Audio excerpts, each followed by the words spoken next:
Recorded. Yes. Thank you. Little Julie was scheduled to go out at 7:30 this morning and be induced. She didn't necessarily want to do that. She didn't want to be induced. She'd like to go natural. Doesn't make a lot of difference, but that was her thinking. So we went over last night about 8 o'clock and picked up the dog to keep the dog. And she said, I feel like I got a little rumbling going on and getting some signs. And said, well, see what happens. And so she decided to go to bed at whatever time, but it really didn't sleep. And at 1:30, she held her boyfriend and said, Whoa! Husband! Wow. Excuse me! Husband! Cut! Husband! And said, it's time to go to the hospital. And so they got out there and doctor showed up at 4:30ish or something and gave her the anesthesiologist came about 5. I guess they said he got picked up for speeding on his way to the hospital at 5 in the morning, which was kind of too bad. But hopefully he got out of it. And then baby was born at 6:11 and everybody's good. And between classes, got to hold the baby. How do you Everybody's zoom? doing fine. So she'll be there Does anyone know how to zoom? tomorrow or Thursday whenever they kick her out.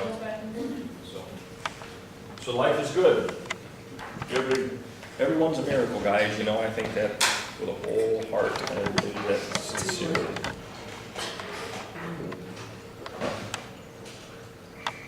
All right. Let's go. Will you shut up? Like, this does not affect you. Come on, phone. There we go. Let's go to I'm not trying to be funny. You guys are annoying. Act number 40 we're at today. Act number 40 is stand.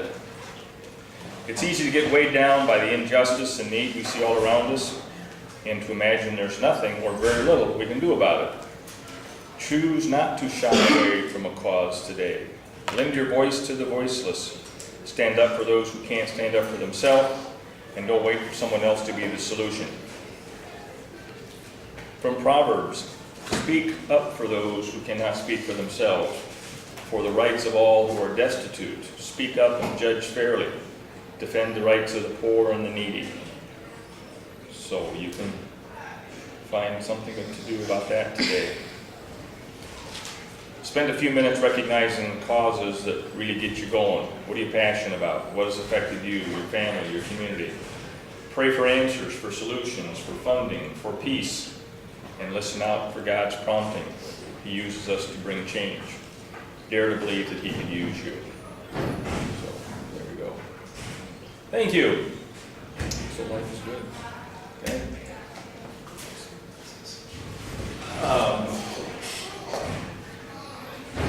On a related note, did you hear about the uterus transplant? Most transplants have been done for people that need it for a life-saving solution. Kidneys, hearts, lungs, livers, life-saving things. We talked about a face transplant, not exactly life-saving, but certainly influences the quality of life. And this is now a gal who had a uterus transplant. Evolutionary procedure that's offering a lot of hope to thousands of women who can't have children. This morning, we're meeting the nation's first uterus transplant recipient. NBC's Janet Shamling is at the Cleveland Clinic where the surgery took place. Janet, good morning. Savannah, Mac, good morning to you. This is a groundbreaking surgery performed for the first time in the United States. It's an organ transplant of the womb. And for women who've had trouble getting pregnant because of some uterine-related issue, doctors say this is a game changer. The nation's first uterus transplant to a 26-year-old Texas woman who was told she'd never bear children.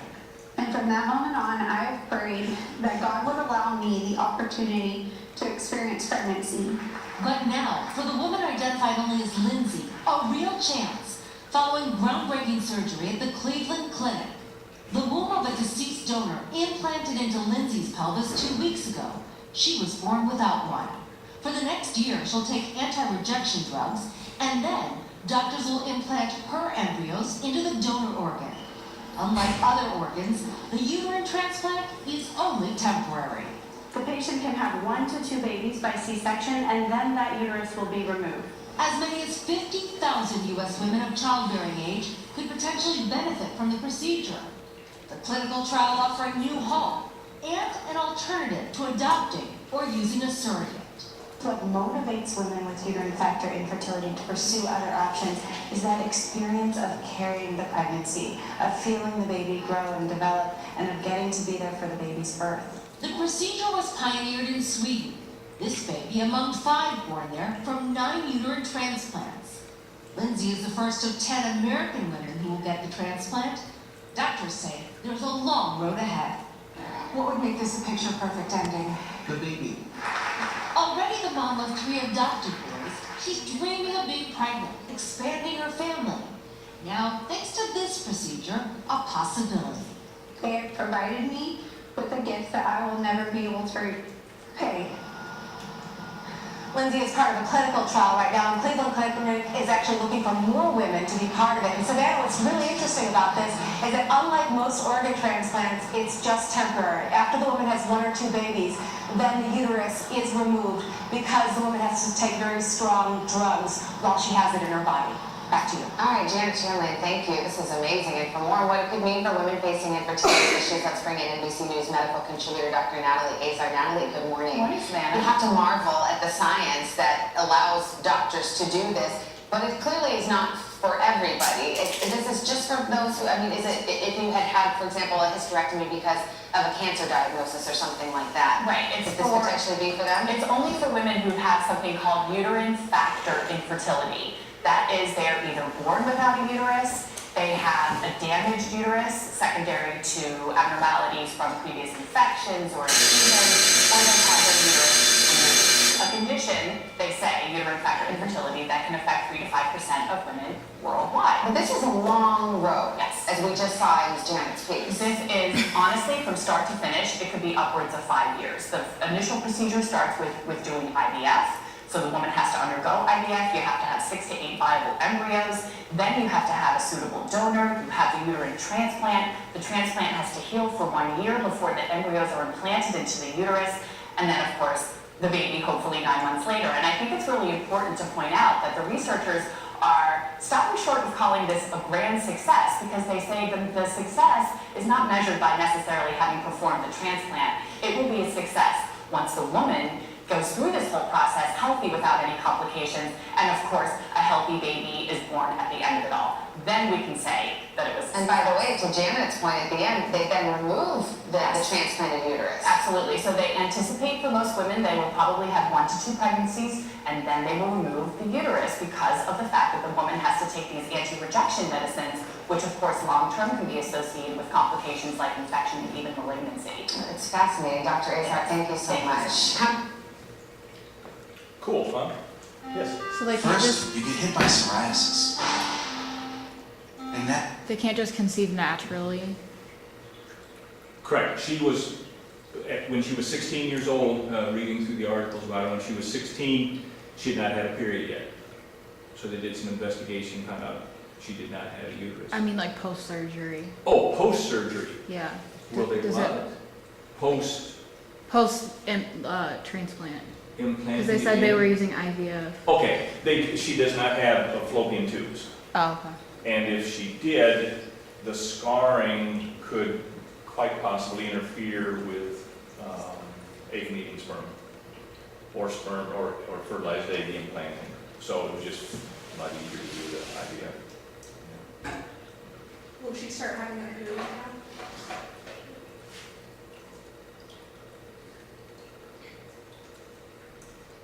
Sure. Even if you've gone up. Why she wouldn't, because she has all the hormones, and she has a uterus.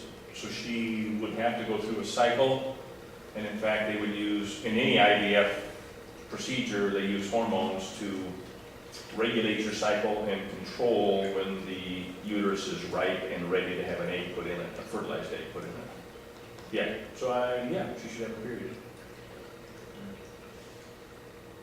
Anything else? All right, the other one here is Scott Kelly, the astronaut, has returned from space. It's an unbelievable feeling to be back here on planet Earth, back in our great country and back with all my family and my friends. This was not my flight. They talked about my year in space. It's not my achievement, it's NASA's achievement, and it's our country's achievement. I was lucky to spend an incredible year with some incredible people that are here today to greet me back on Earth, crew members that are here and people that aren't here, American astronauts from other countries, and Russian cosmonauts from around the world. It was a privilege to fly with all of them. You know, one of the things that I thought a lot about during this year is that there's no greater privilege than serving in your country, however and wherever you might do it.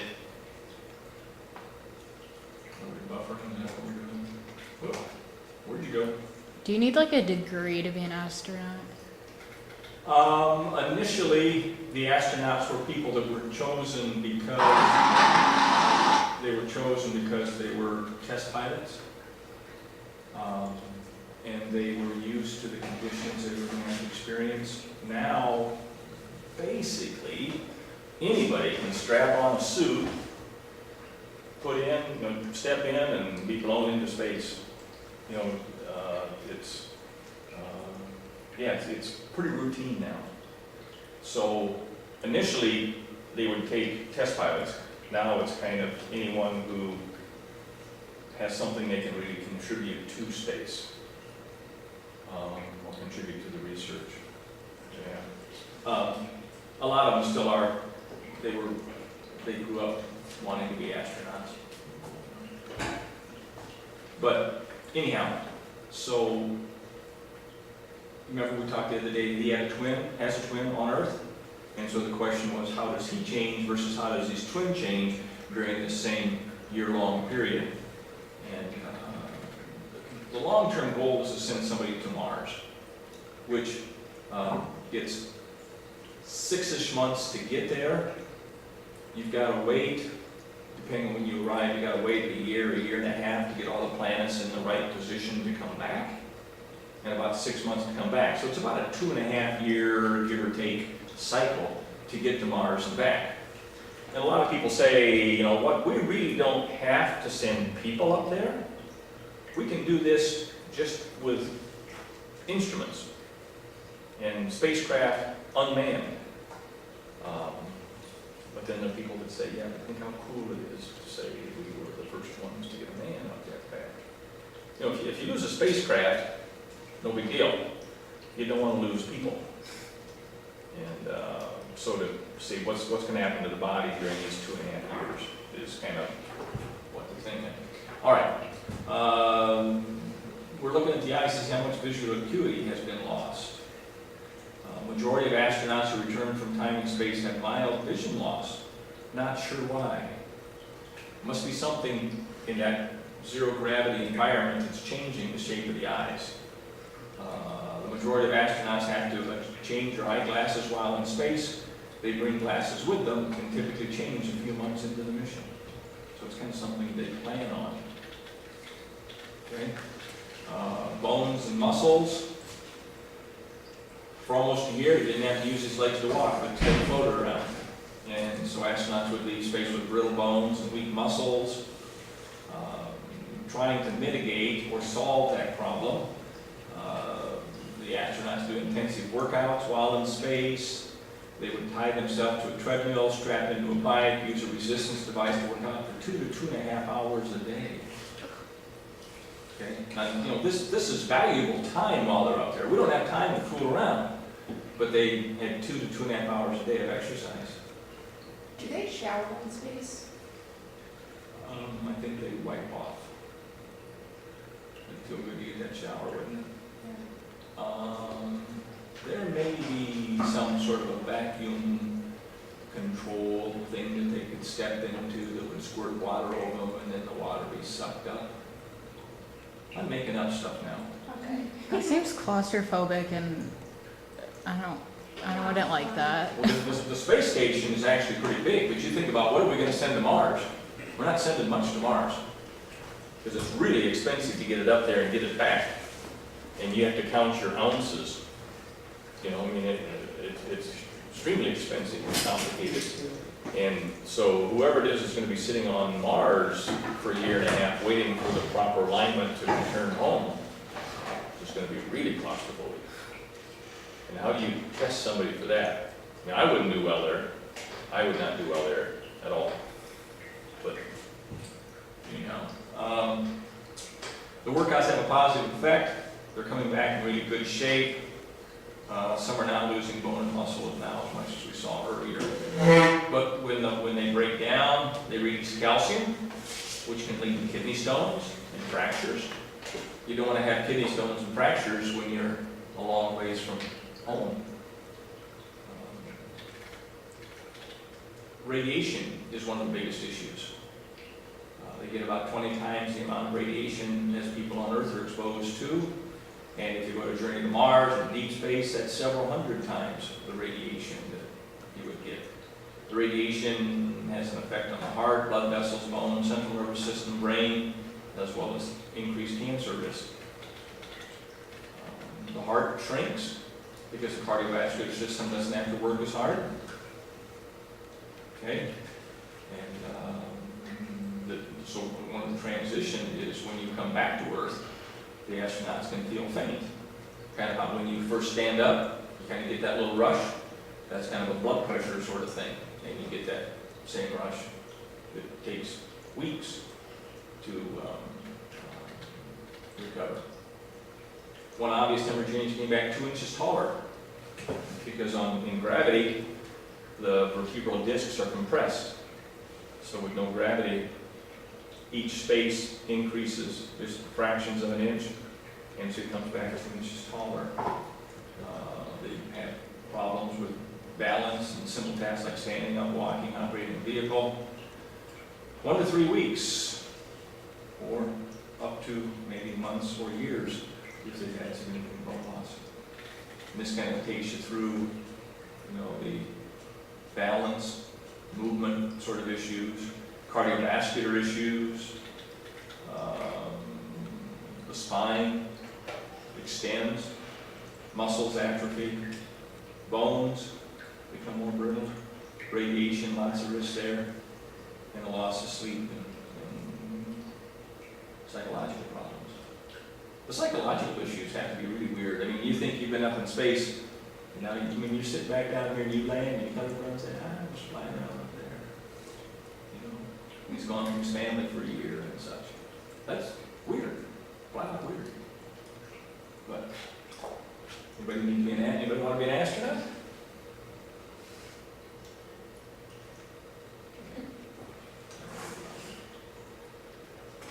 All right. Well, let's get back into the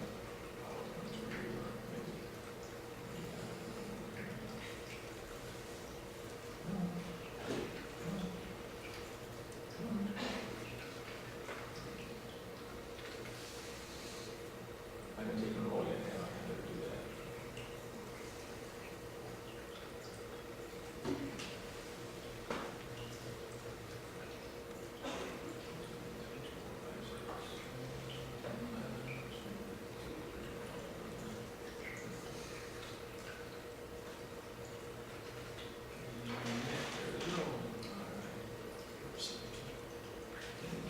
Do I know where they are?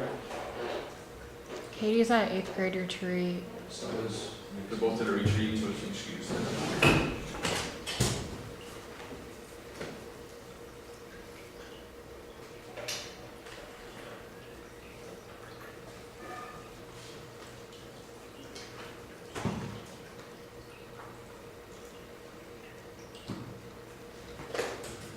All right. Well,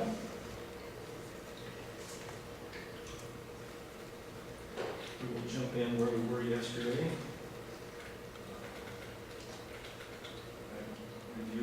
things with the senior high students this morning, but basically go and watch the video. It's all there. A couple had, or more than a couple had watched it already. He said, "There's some Fruit Loop that's crawling out of the car." I said, "We kind of come to expect that from her."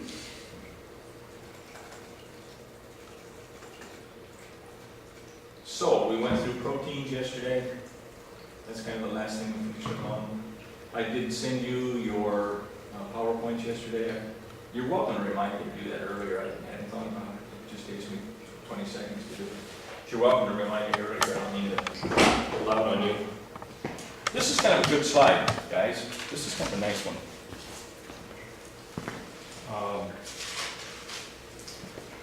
Starts out here, carbohydrates, lipids, and proteins. And I'm going to go through it kind of quickly. I don't know if I'm going to give you time to write down everything on the slide. You've got this in your PowerPoint, so you can pick up some good information from there.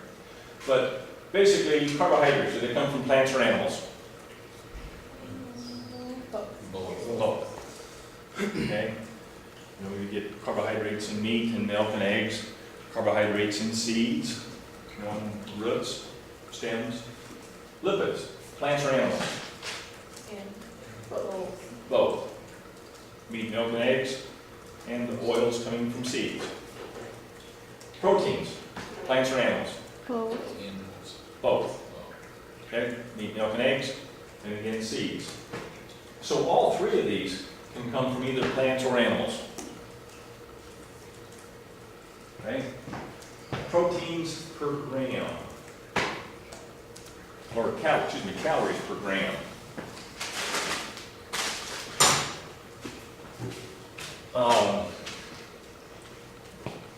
There were more or less 6 pieces as a serving. Okay, so 6 little Tootsie Pops, Tootsie Rolls, I guess. Tootsie Pop. Tootsie Roll is 6 of those as a serving, and it says there's about 9 servings per container, so there's 50-ish servings in here. But a serving, 6 pieces, is 140 calories. So how many calories per Tootsie Roll? 140 divided by 6? 20-ish, 22-ish, something like that. All right, is this are the Tootsie Pops, Tootsie Rolls, mostly sugar, carbohydrates, or lipids? Sugar. Sugar, yeah, that's why we like them. Number 1 ingredient is sugar. Number 2 ingredient is corn syrup. So there's the 2 big ones, sugar and corn syrup. And then you've got a little bit of soybean oil, a little condensed milk, a little cocoa, a little whey, and some flavoring and stuff. All right? So it's saying that if it's mostly carbohydrates, it's 4.1 calories per gram. All right. So a serving size is 40 grams. Okay? Serving size is 40 grams. This is saying that there's about 4 calories per gram. So that means then we're right at 160 calories per serving. And we divide that by 6 pieces in a serving, we're back to about 20 calories, a little over 20 per serving. 20 calories, I think I lost him, I lost myself on that. But about 20 calories per Tootsie Pop. Okay. I know where I was going. So this has about 28 grams of carbohydrates. So 1 serving, 9 of those, would give you about 9% of the total carbs you would need every day. Okay. You look at lipids, about twice as many calories as proteins, carbohydrates, over twice as many. Okay. Very concentrated calories when you eat lipids. Now, is that bad? No, if you're burning up the energy, if you're using them, it's fine. Nothing wrong with eating lipids as long as you're using them. All right, carbohydrates, used for energy. They can be converted to fat and stored. Okay, and we talked about that yesterday in that sequence of slides. Lipids, also used for energy If you don't need them, you're going to store them. There's a surprise, right? If you eat excess, you're going to store it. They can also be turned into glucose, which is used for energy. Proteins, and we saw all this on the slides yesterday. They're used to build tissue, used to build body parts. Okay? But they can also be converted to carbohydrates for energy. They can be turned into fat for storage.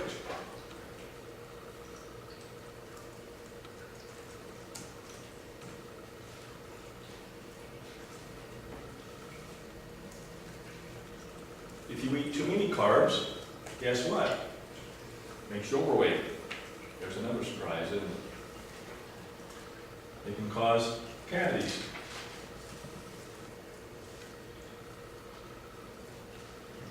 Are these things great for cavities?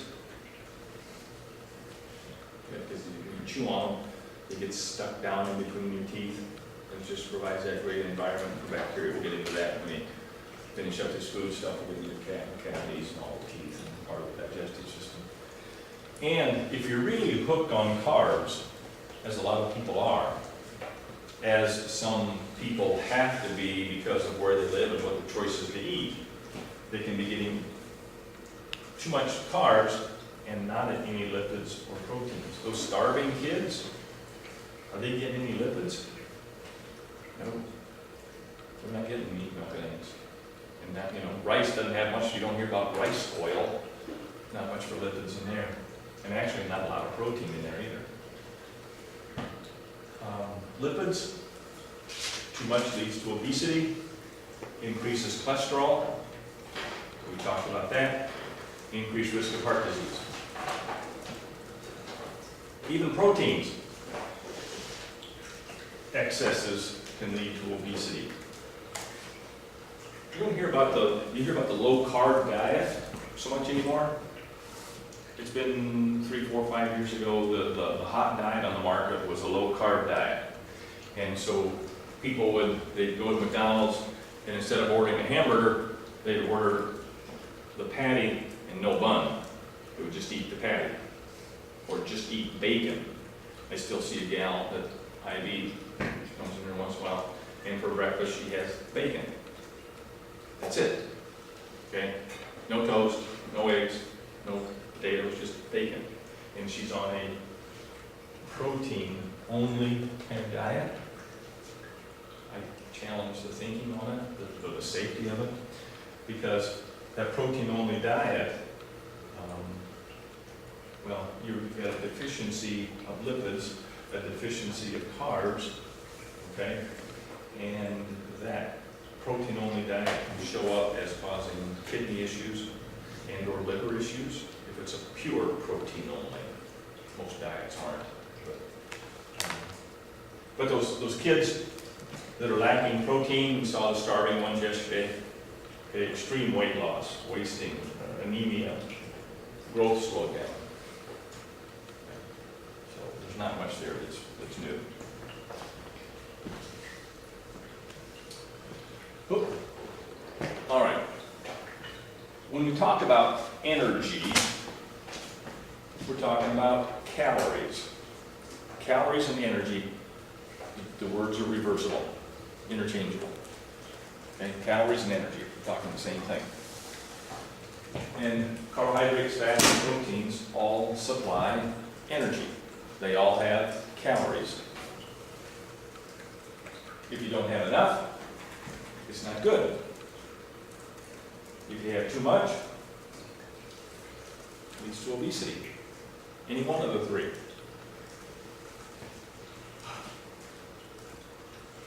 All things in moderation.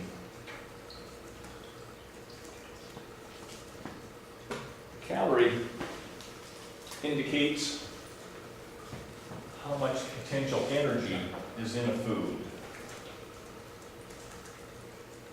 Calories indicating how much potential energy is in a food. We use calories a couple different ways.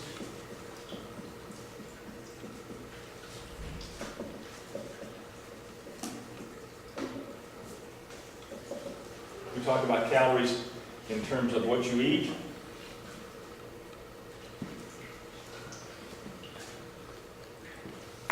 We talk about calories in terms of what you eat, what you take in. And we talk about how many calories in each full Tootsie Pop. We talk about calories also in the output. Calories that you burn up. Calories that you need to live.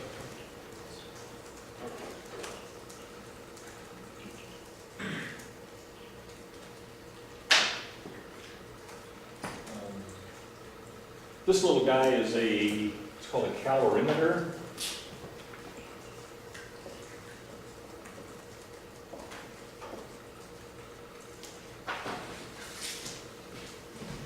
Show you a calorimeter.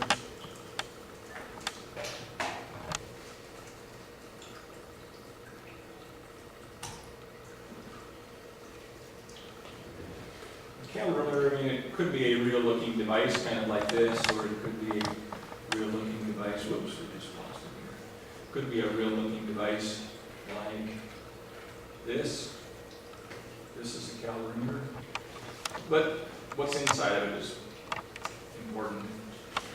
So this is a calorimeter. You can take foods. Put your little sample of food inside of here. It's in a little container. Here's some wires that come into it. So you can make a spark. Here's a little ignition box. You can make a little spark type of thing in there and light this sample of food. The blue is a water bath, which is being stirred. And there's a thermometer. There's a thermometer going into the water bath. And then a little insulating chamber around that.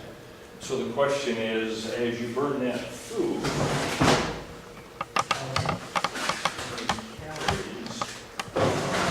due to the change in the temperature of the water.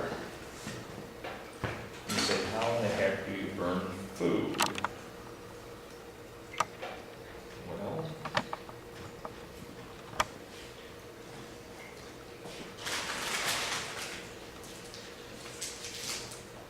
can you burn a Tootsie Pop? Can you burn a marshmallow? Sure, you can burn marshmallows. You can burn Tootsie Pops.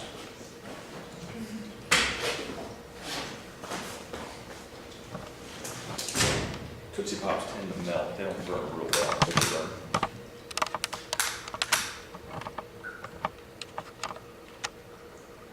Set off some smoke alarm. Well, this would be a great day to go outside for a while, wouldn't it? It is beautiful outside, guys. We should have flowers outline. A little early for that.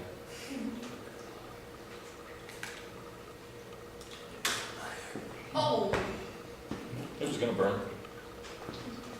But yeah, you can burn a Tootsie Pop.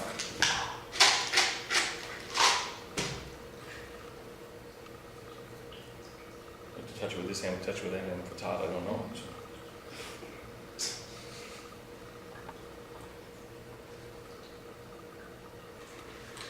Peanuts burn real nicely.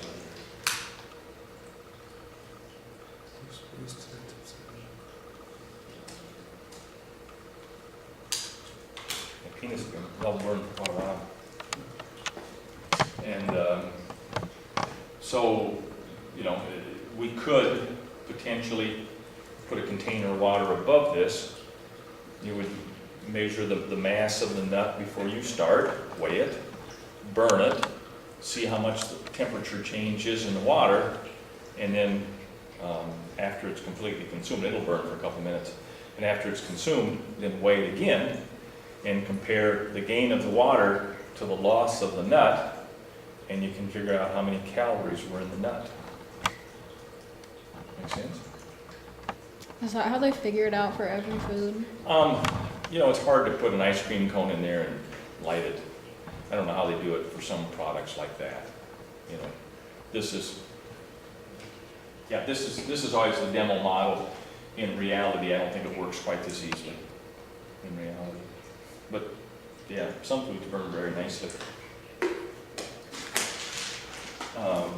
If you had, if I had a corn seed, a dried, that had been picked from a field, and you can put just a corn kernel on there and light it, and it'll burn. Once in a while you hear about farmers having fires in grain bins. Those are negative. All right. All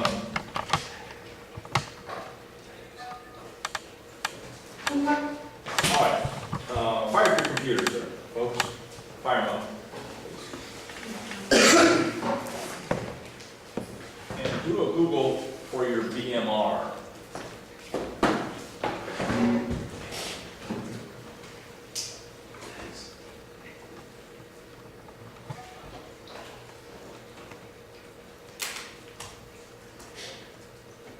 You're going to come up with something like this.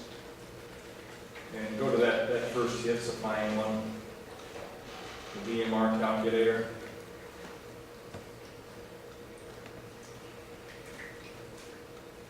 So you put in your height. It used to be 6'2", up shrunk. No.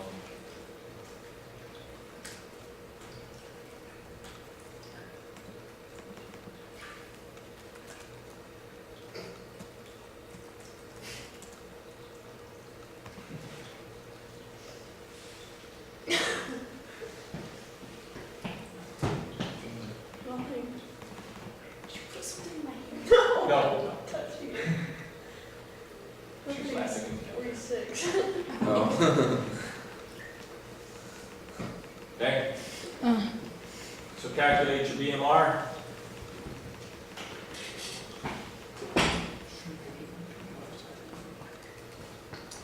What's your BMR?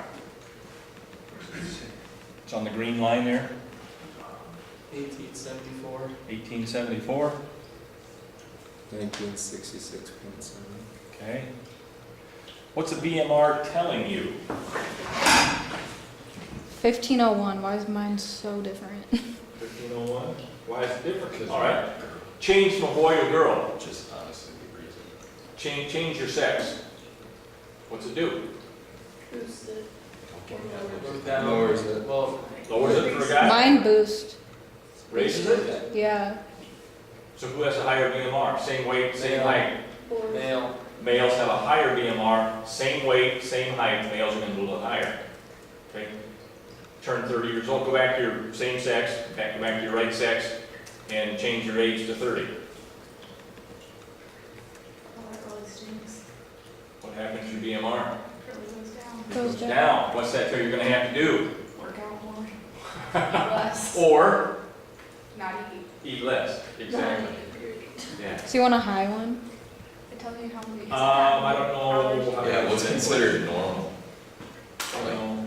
Well, it's probably gonna vary. There's nothing you're going to do to change your BMR typically.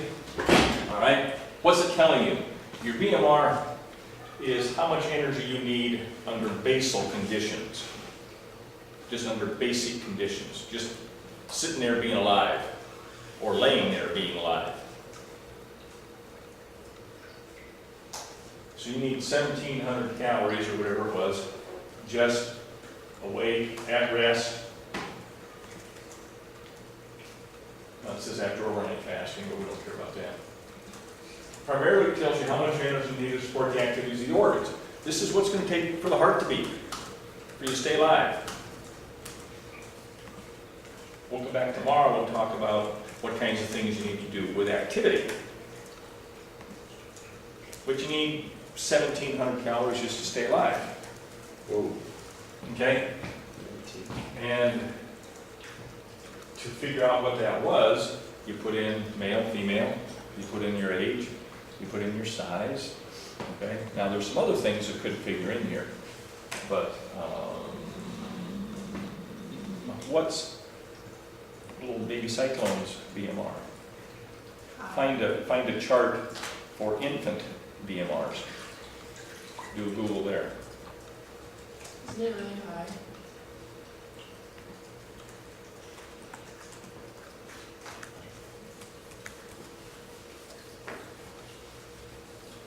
We need to know what BMR stands for.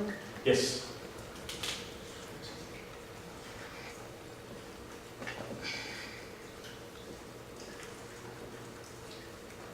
Cyclone weighs 8 pounds. Mom weighs, I don't know what she weighs, 120-ish. You found Cyclone BMR yet?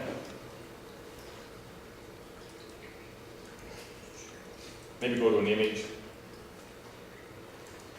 There should be some charts there, I think. She only weighs 120 pounds I pregnant. don't know, I made that up. I don't know. You never want to guess a girl's weight. It'll always get you in trouble.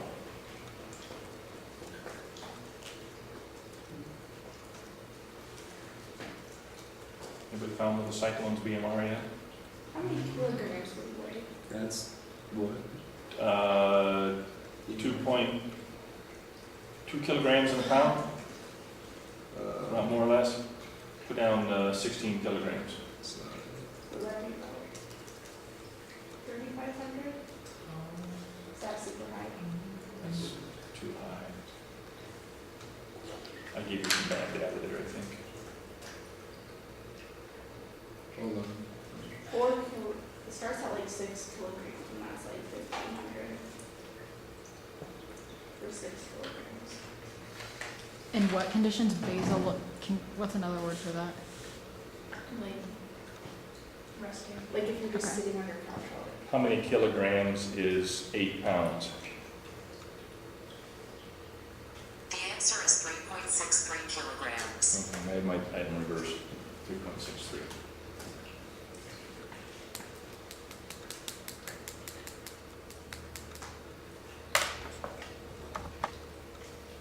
Well, for 4 it's like 1,500. 1,500? But Really? Okay. this doesn't look Seems like a lot. For a newborn, kind of, or an infant?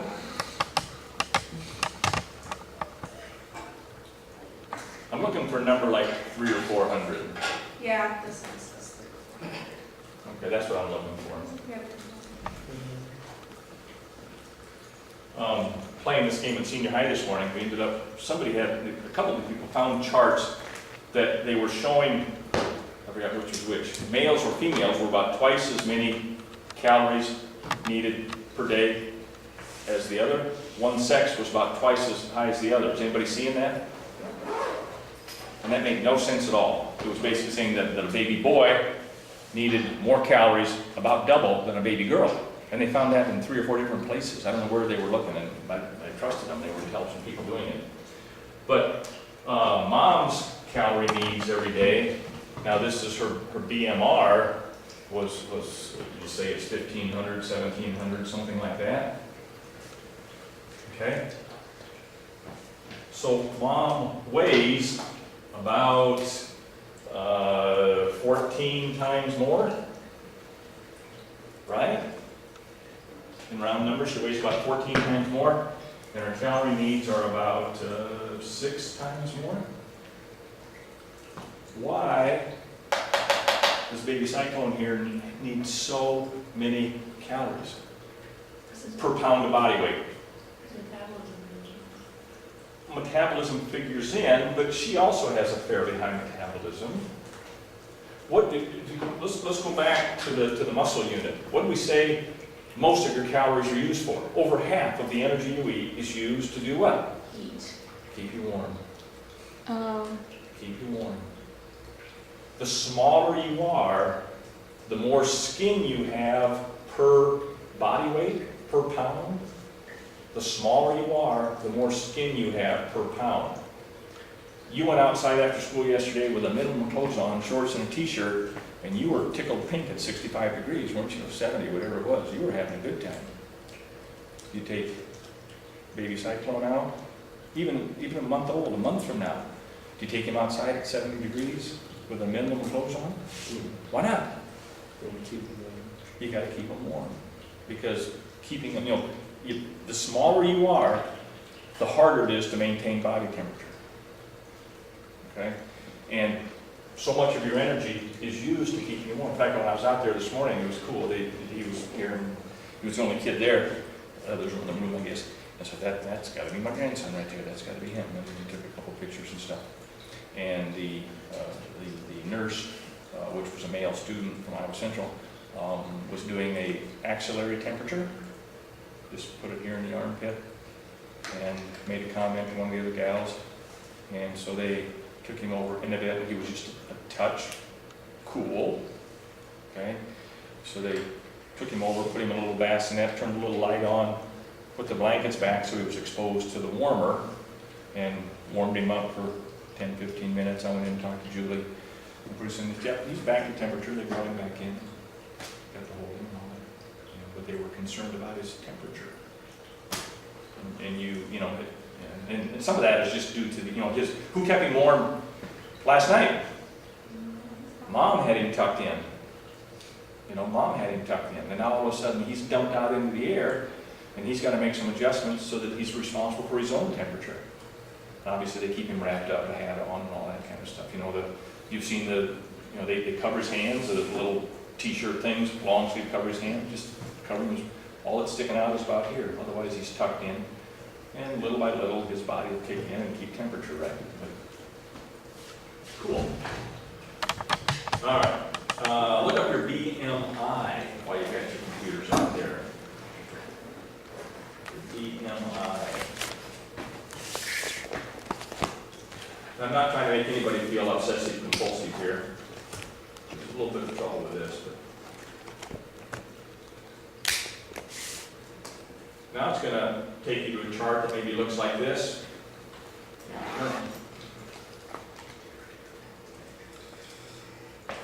All right. Okay. And there's a couple ways. Maybe it's asking you to put in a height and weight, or maybe you just look at the chart. Okay. But how many inches tall are you? 72. Here's a 6-footer. So if this 6-footer weighs 110 pounds, or even up to 140 pounds, blue says you're extremely thin. Okay? The light green, or the dark green here, says you're at a healthy weight. So that 6-footer, you're at 150, 160, 170, 180. That's a realm of normal weight for a 6-footer. Not trying to make anybody feel bad. Okay? If that 6-footer weighs 180, 190, 200, they're a little bit overweight. Oops. We'll come back to that. Hang on to that. And if that 6-footer weighs 230, 240, 250, I'm calling him obese. Now, what's that lineman weigh at Iowa State? What's his height and weight? 280. 280 and 6'2" or something, 6'3"? Okay? So now if we're 74 inches, there's a 6'2", and he weighs 270, 280. He's off the chart into the obese. Am I going to call him obese? No. Not to his face. He'll pound me. Okay? And so there, you get into trouble with someone that has a high percent of muscle mass and a low percent of body fat. You know, that well-conditioned athlete, this chart kind of gets wacko.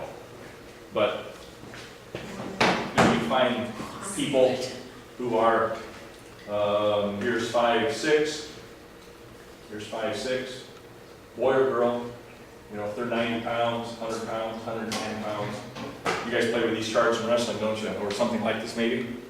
Yeah, it's there, but we don't really mess with it. Okay, yeah. But that's kind of in the back of your mind a little bit.